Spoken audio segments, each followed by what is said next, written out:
കട്ടിലിൽ കിടക്കുന്ന മുതലിനെ ചവിട്ടി താഴെയിടാനാണ് ആദ്യം തോന്നിയത്. കൂൾ അമ്മു കൂൾ, ഈ പാതിരാത്രി നീ ക്ഷീണിച്ചു നിൽക്കുവാണ്. ഇവനുള്ള പണി പിന്നെ കൊടുത്താൽ മതി, സ്വയം പറഞ്ഞു. ഞാനൊന്ന് ചുറ്റിലും നോക്കി. നോവലിലും സീരിയലും ഒക്കെ ഇതുപോലെ വലിയ മുറികളിൽ ഒരു സോഫയൊക്കെ കാണുന്നതാണ്. ഇതിവിടെ കുറേ കുഷ്യനുള്ള കസേര ഇരിപ്പുണ്ട്.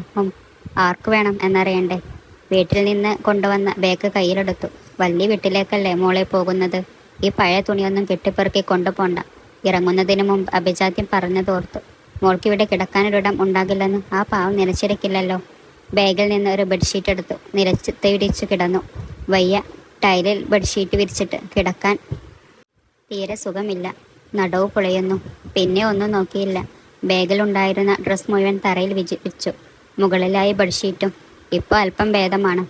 കിടന്നതറിയാതെ ഉറങ്ങി. ശീലമായതുകൊണ്ടാകാം 3 മണിക്ക് തന്നെ ഉറക്കം തെളിഞ്ഞു. പിന്നെ ആ നേരത്ത് അവിടെ ഒരു പൂച്ച പോലും എഴുന്നേൽക്കില്ല എന്ന് ഉറപ്പായിരുന്നു. ഒന്നുകൂടെ ഉറങ്ങി. പിന്നെ എഴുന്നേറ്റപ്പോൾ 6 മണിയായി. ബാത്റൂമിൽ വെള്ളം വീഴുന്ന ശബ്ദം കേട്ടു. NTR രാവിലെ കുളിച്ച് കുട്ടപ്പനായി എവിടേക്കോ എന്തോ. കതക് തുറക്കുന്ന ശബ്ദം കേട്ട് ഞാൻ ഉറക്കം നടിച്ചു കിടന്നു. NTR ഡ്രസ് മാറുകയാണെന്ന് തോന്നുന്നു. ഒളിഞ്ഞു നോക്കിയാലോ? പാടില്ല അമ്മു, സ്വന്തം മുതൽ കട്ട് തിന്നാൻ പാടില്ല. കൺട്രോൾ. പുറത്തേക്കുള്ള കതകടക്കുന്ന ശബ്ദം കേട്ട് കണ്ണു തുറന്നു. ആളു പോയെന്ന് തോന്നുന്നു. ഉണ്ണിക്കണ്ണനെ ഓർത്ത് എഴുന്നേറ്റു. ഡ്രസ്സെല്ലാം കൊണ്ടുവന്നത് പോലെ തിരിച്ചു ബാഗിലാക്കി. എനിക്കുള്ളതെല്ലാം വാങ്ങി വെച്ചിട്ടുണ്ട് എന്ന് അമ്മ പറഞ്ഞത് ഓർമ്മ വന്നു. ചുമ്മാ അലമാറൊന്ന് തുറന്നു നോക്കി. ആഹാ, അതിമനോഹരം. ഒരു തുണിക്കട മൊത്തത്തിൽ കൊണ്ടുവന്ന് കമിഴ്ത്തിയിട്ടുണ്ട്. വേണമെങ്കിൽ എനിക്കും അപ്പുവിനും ചിന്നുവിനും ഒരുമിച്ച് കയറി നിൽക്കാൻ പാകത്തിൽ ആണ് ഡ്രസ്സുകളുടെ വലുപ്പം. പാകമാകുന്ന ഒന്നുപോലുമില്ല. അലമാറ വലിച്ചടച്ചു ഞാൻ കൊണ്ടുവന്നതിൽ, അതായത് എൻ്റെ കയ്യിൽ ഉള്ളതിൽ ഏറ്റവും നല്ല ചുരിദാർ എടുത്ത് ബാത്റൂമിലേക്ക് പോയി. ബികോമിൻ്റെ ഫെയർവെല്ലിന് എടുത്തതാണ്. 1200 രൂപയാണ് വില. ബ്രഷും പേസ്റ്റും വീട്ടിൽ നിന്ന് കൊണ്ടുവന്നത് നന്നായി. അഭിജാത്യത്തിൻ്റെ വാക്കും കേട്ട് വേഗങ്ങാനും വീട്ടിൽ വെച്ചിരുന്നെങ്കിൽ പല്ല് തേക്കാൻ പറ്റാതെ ചമ്മി പണ്ടാരടങ്ങി പോയേനെ. കുളി കഴിഞ്ഞ് താഴേക്ക് ചെന്നു. അമ്മ അടുക്കളയിലുണ്ട്. ഗുഡ് മോർണിംഗ് അമ്മേ. ആഹാ, നേരത്തെ എഴുന്നേറ്റോ? ഗുഡ് മോർണിംഗ് മോളെ.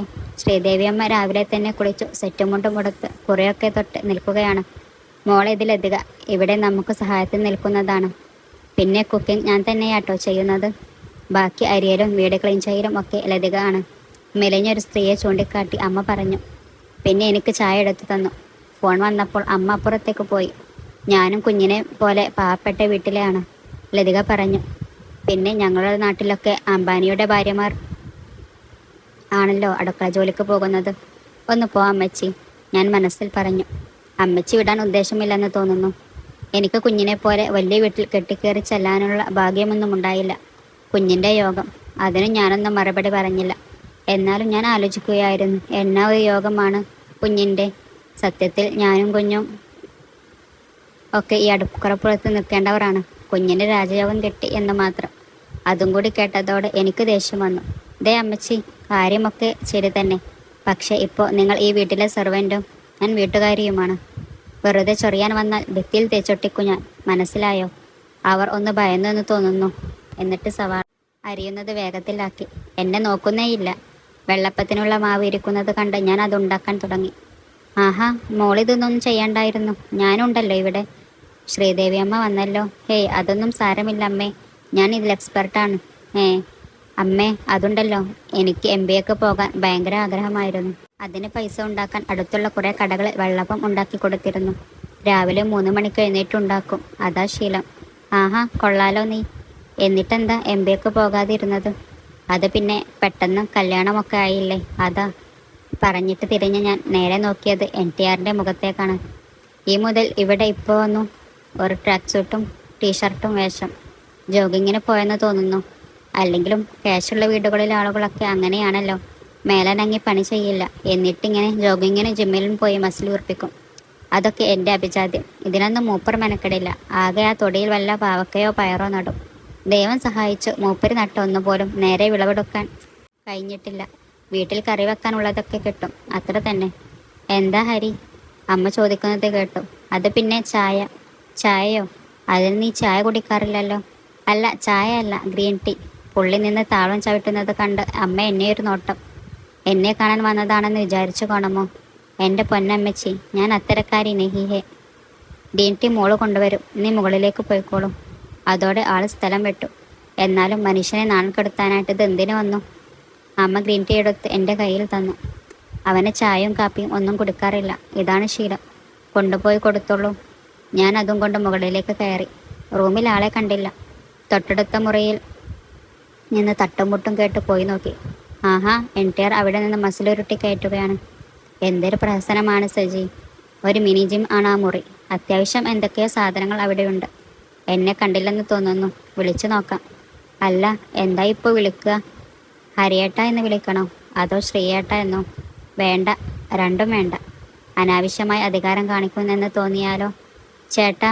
കേട്ടില്ല എന്ന് തോന്നുന്നു. ഒന്നുകൂടെ ശബ്ദം കൂട്ടി വിളിച്ചു. ചേട്ടാ. ഇത്തവണ എന്നെ കനപ്പിച്ചൊന്ന് നോക്കി. അല്ല, അത് ഞാൻ ഗ്രീൻ ടീ. നോട്ടം അല്ലാതെ അങ്ങേർക്ക് ഡയലോഗൊന്നും ഇല്ലെന്ന് തോന്നുന്നു. ഇന്നലെ രാത്രി എന്തായിരുന്നു പെർഫോമൻസ്? ആ ടേബിളിലേക്ക് വെക്ക്. ഒടുവിൽ ആ വായിൽ നിന്നും മുത്തു പൊഴിഞ്ഞു. ഞാൻ അതുപോലെ അപ്പോൾ തന്നെ വന്ന് അതെടുത്തു കണ്ടു. എന്നാൽ പിന്നെ എൻ്റെ കയ്യിൽ നിന്ന് അങ്ങ് വാങ്ങിയാൽ പോരെ? ഓ, നമ്മളെ കണ്ണിൽ പിടിക്കില്ലല്ലോ, അതുകൊണ്ടായിരിക്കും. ഇളനീർ കൊടുക്കുന്ന ലാഘവത്തോടെ ആ കയ്പൻ ഗ്രീൻ ടീ മുഴുവൻ കുടിച്ച് കപ്പ് മേശയിലേക്ക് വലിച്ചെറിയുന്നത് കണ്ടു. പൊട്ടിയെന്നാണ് കരുതിയത്. കപ്പിനൊരു കുഴപ്പമില്ല. ഏറുകെട്ടി ശീലമാണെന്ന് തോന്നുന്നു. എൻ്റെ ജീവിതവും ഇതുപോലെ ആവാതിരുന്നാൽ മതിയായിരുന്നു. കപ്പും എടുത്ത് താഴേക്ക് പോയി. അച്ഛൻ പത്രം വായിക്കുന്നത് കണ്ടു. രാവിലെ തന്നെ സെൻസസ് എടുക്കുകയാണ് അച്ഛ. മൂപ്പരൊന്നും മനസ്സിലാകാതെ നോക്കുന്നു. അല്ല, എത്ര പേര് സെഞ്ചുറി അടിച്ചെന്ന് നോക്കുകയാണോ എന്നാ ചോദിച്ചത്. ചരമക്കോളമേ, ദേ ചിരിക്കുന്നു. സമാധാനമായി. പിന്നെ ആളുകളുടെ കൂടെ പോയിരുന്നു. കുറെ സംസാരിച്ചു. കത്തിവെച്ചു എന്ന് പറയുന്നതാണ് ശരി. ഇടയ്ക്ക് ശ്രീദേവിയമ്മയും വന്നിരുന്നു. NTRന് മാത്രമേ ആ വീട്ടിൽ മനുഷ്യപ്പറ്റില്ലാത്തതെന്ന് മനസ്സിലായി. അച്ഛനും അമ്മയും നല്ല ആളുകളാണ്. ഈ നാക്കില്ലായിരുന്നെങ്കിൽ നിന്നെ വല്ല കാക്കയും കുത്തിക്കൊണ്ടു പോയേനെ കേട്ടോ. അച്ഛൻ പറഞ്ഞു. കാക്കയല്ല, വവ്വാലാണ് കുത്തിയേക്കുന്നത് എൻ്റെ അച്ഛ. ഈ പീസ് ഒരെണ്ണം മാത്രമല്ലേ ഉള്ളൂ. വീണ്ടും പ്രൊഡ്യൂസ് ചെയ്യാത്തത് നന്നായി. രാവിലെ ഭക്ഷണം എല്ലാവരും ഒരുമിച്ചിരുന്നാണ് കഴിച്ചത്. വെള്ളപ്പവും ചിക്കനും. രാവിലെ തന്നെ ചിക്കനൊക്കെ കഴിക്കുന്ന ഒരു ഫാമിലിയെ ഞാൻ ആദ്യം കാണുകയാണ്. വീട്ടിലൊക്കെ ബന്ധുക്കൾ ആരെങ്കിലും താമസിക്കാൻ വന്നാൽ മാത്രം വാങ്ങുന്ന അപൂർവയിനം ഭക്ഷണമാണ് ചിക്കൻ. നിവേദ്യ. പാത്രം കഴുകുന്നതിനിടയിൽ ആണ് ആ വിളി കേട്ടത്. എന്തൊരു ബാസാണ് ശബ്ദത്തിന്. വെള്ളപ്പം തന്നെയല്ലേ ആൾ രാവിലെ കഴിച്ചത്? ശിവനെ. അയ്യോ അല്ല, ഉണ്ണിക്കണ്ണ. എന്തിനാ ഇപ്പോൾ ഒരു കൊലവിളി? ആലോചിച്ചപ്പോഴേക്കും കഴുകിക്കൊണ്ടിരുന്നപ്പോൾ എൻ്റെ കയ്യിൽ നിന്ന് വീണുപോയി. ദേ, മോളെ ഹരി വിളിക്കുന്നുണ്ട്. ചെന്ന് നോക്ക്, എന്തെങ്കിലും ആവശ്യം കാണും. ശ്രീദേവമ്മ പറഞ്ഞു. എൻ്റെ വെപ്രാളം ആൾ ശ്രദ്ധിച്ചെന്ന് തോന്നുന്നു. ഞാൻ മുകളിലേക്ക് പോയി. ഇവർക്കൊക്കെ 2-3 നിലയുള്ള വീട് ഉണ്ടാക്കി ഇട്ടാൽ മതി. കയറിയിറങ്ങുന്നതിൻ്റെ ബുദ്ധിമുട്ട് ബാക്കിയുള്ളവർക്കല്ലേ അറിയൂ. എൻ്റെ വീട്ടിൽ ആണെങ്കിൽ 2 ചാട്ടം ചാടയിൽ അടുത്ത മുറിയിലെത്താം. ഇതൊരുമാതിരി സെക്രട്ടേറിയറ്റിൻ്റെ പോലെ. അല്ല, എന്നാലും NTRന് എൻ്റെ പേര് അറിയാമായിരുന്നു. ആ, ഇന്നലെ റിസപ്ഷൻ സമയത്ത് കണ്ടു കാണും. എന്തിനാണാവോ വിളിക്കുന്നത്?